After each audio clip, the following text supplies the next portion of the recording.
Well, here's an essay that I just wrote and I'm about to send out to the congregation. The title is Complaining is a Choice. Well, it looks like we've gotten our first genuine snow of the season. Of course, it won't be the last. I mean, regardless of global warming and all that stuff, I think I'm safe in saying that we'll see more snow and certainly more cold weather in the next 4 months. But yesterday was both our initial snowy day and the first time the temperature hovered around 15. And I guess that's the reason I heard my first complaint of the season, about both the snow and the cold. But just like the weather, I seriously doubt that it'll be my last. Of course, this isn't the first complaining I've heard lately. I mean, right now we're plummeting towards Christmas, that special time of year, that time for peace and joy and complaints. I swear there are folks who sound as though they've taken Grinch lessons since January. For them, nothing seems to be good or easy or even enjoyable. Decking the halls is a chore. And naturally, these less than merry little elves seem to feel the need to share their unhappiness with others, proving that misery really does love company.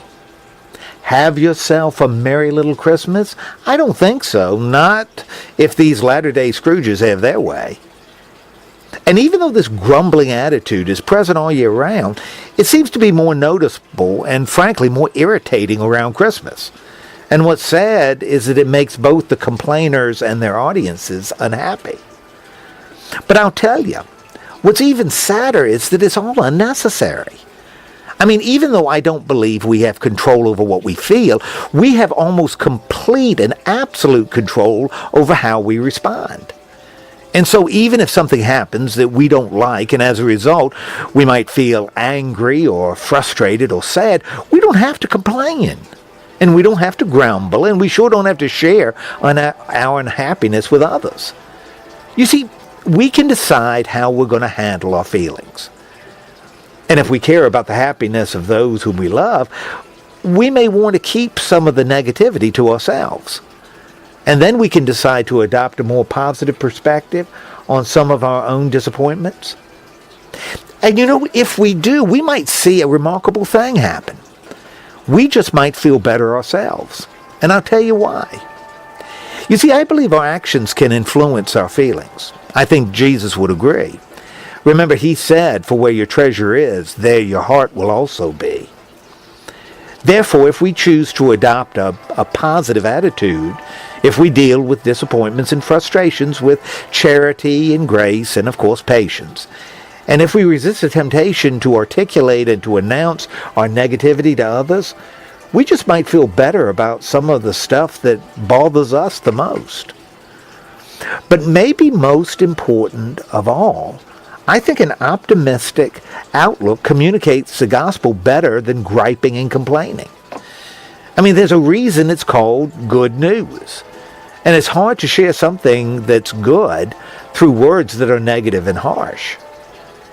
And I'll tell you, when you get right down to it, why should Christians complain about what's coming?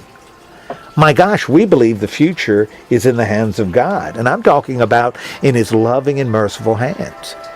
And regardless of how life appears right now, the not yet is going to be glorious.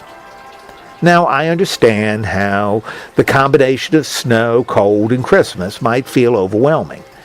And I also understand why some people tend to do what people always do when they feel overwhelmed. They complain and grumble and gripe. But before we join their choir, let's pause and remember that even though the emotions may just come, we control how we respond to them.